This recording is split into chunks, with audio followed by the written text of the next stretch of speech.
Yeah. So first of all, I was going to do the cucumber paloma, which essentially is what I jarred up in the jar itself. With the jars, though, I did a juice rather than what I'm doing right now. This is if you were doing it at home on your own. Okay, so people listening, they can do this. Absolutely, they can do this. You can do this at home as long as you have. I mean, you can even like mess around with things that you don't like, tools that you don't necessarily would use for the same purposes. Okay. Like muddlers are really hard to come by apparently. So muddlers wise, you would do like you could even do like the flip around your spatula, use that kind of bottom part of it. In case nobody knows what a muddler is, that's. Oh, sorry. Yeah, that's right. So a muddler, are these things right? That's the Mac Daddy muddler right there. Right. I don't know. That'll take it down. There's ones that have like little feet on the bottom. Yeah, I have that one too. Yeah. I thought that was our new microphone.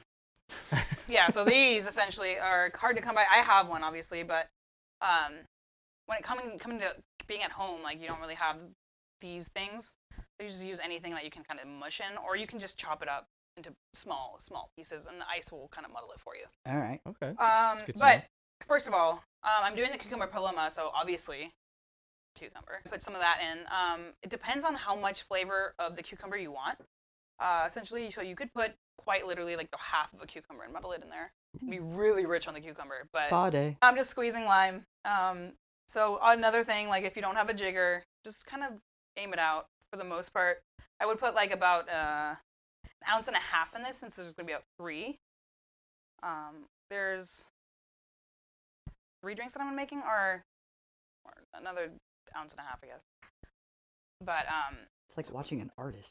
Oh wait! Live at work. So if you muddle that, put I'd say like about 2 ounces for 3 servings if you're making that in one muddle. I mean, Derek can't even pour beer, so it's awesome to see this over here. Normally I'd have like a squeezer, like a little citrus squeezer, which is convenient as a motherfucker. Yeah. Is that the one that you put it in? Yeah. I have one of those at home. Those are the best. Essentially, I'm gonna say about 2 ounces is in there, maybe ish.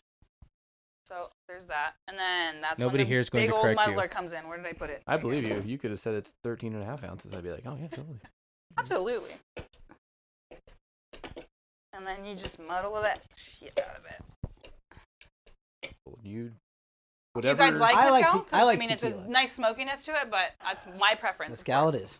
All right, sounds good. All right, let's get some ice. Oopsies. All right, so this is where the bartender does the tasting. Yes, of course. Yes, delightful. But before you pour it in the glass, obviously you need to just do some garnishing.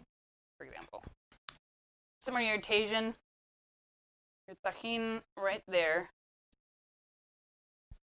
All right, and then that's pretty much the garnish itself. And I gotta be fair, so I'm gonna pour these in before the ice goes in. Oh, why do you do that? So I make sure that you guys all get the right portion of alcohol per cucumber in line. Give Drew more. You have an opener? Oh, boom. Hang on. That was me, actually. So that's the whole purpose of the paloma. Obviously, the grapefruit at the top. That's why I left that base. I am going to get a picture.